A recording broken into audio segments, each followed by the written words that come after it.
What did the Muslims of China do for the world? There's a long history of Islam in China, as Saad bin Abi Waqqas, the companion of the Prophet Muhammad, peace be upon him, is buried in Guangzhou in China, and the first mosque in China, the Huaisheng Mosque or the Lighthouse Mosque, which was built in roughly the year 650 by Emperor Gaozong during the Tang dynasty. And over the years there have been many Arab and Muslim travelers who have been going to China. There are also many ethnic groups in China, including the Huai people, who are predominantly Muslim and mostly in the region of Xianda. Despite this, they have had an influence on the history, culture and society in China. So in terms of culture, for example, pork is very popular in terms of Chinese cuisine, but it's forbidden in Islam, so they've developed their own form of cuisine. They've had an influence on writing and calligraphy. So the writing in this image, for example, is actually in Arabic, and it's a font known as Sini. It's a famous calligrapher, Hajji Noor Mi Guang Jiang, and at the top it's written in Arabic, Bismillahir Rahmanir Rahim, in the name of God, most gracious, most merciful.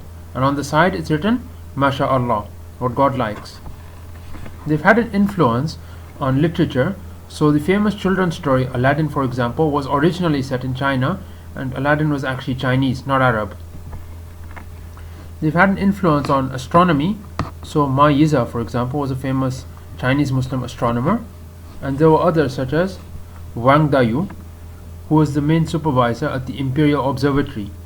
He was also a scholar, so he studied Chinese philosophy such as Taoism and Confucianism, and he even wrote about explaining Islam in terms of Chinese theories. In modern times, a very famous speaker on Islam and comparative religion is Sheikh Hussein Yee from China. The Chinese Muslims have had an influence on architecture, so they've built many different mosques of different styles, such as this mosque, which is the Great Mosque of Xianda, from roughly the year 750.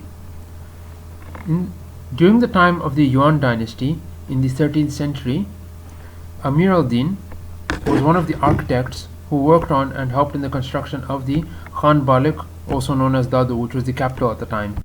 Chinese Muslims have practiced martial arts at a very high level, such as Xianda, who was one of the greatest martial artists in the world and taught many others, such as the internationally famous martial arts champion and actor Jet Li. There were others as well, such as Wang Zi Ping, who was not only a successful martial artist, but also taught others, developed his own style, defeated many internationally successful martial artists at the time, fought against foreign imperialism during the Boxer Rebellion at the start of the 20th century, and was even skilled in traditional Chinese medicine.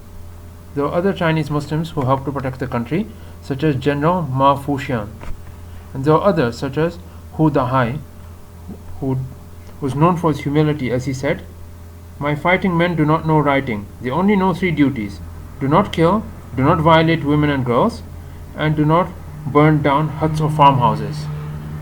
There were other successful Chinese Muslims, such as Admiral Zheng He. Not only did he travel extensively, but there's evidence to suggest that he had been to the Americas before Christopher Columbus, such as this map from 1421. I hope you have found this video interesting and informative. Please like and share this video. Thank you.